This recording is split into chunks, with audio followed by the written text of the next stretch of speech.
அயராத உழைத்துக் கொண்டிருப்பவர் எங்களுடைய ஐயா அவர்கள்.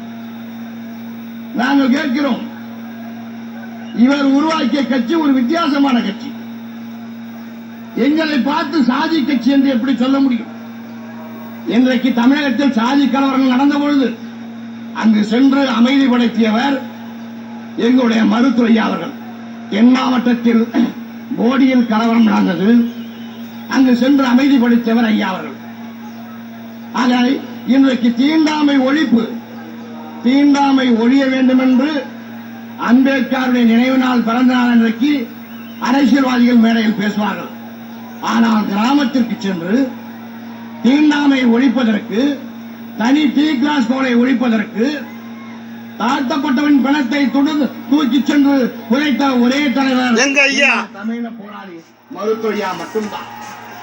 அது மட்டுமல்ல, தமிழகத்தில் மிகவும் பிற்படுத்தப்பட்ட பிரிவு என்று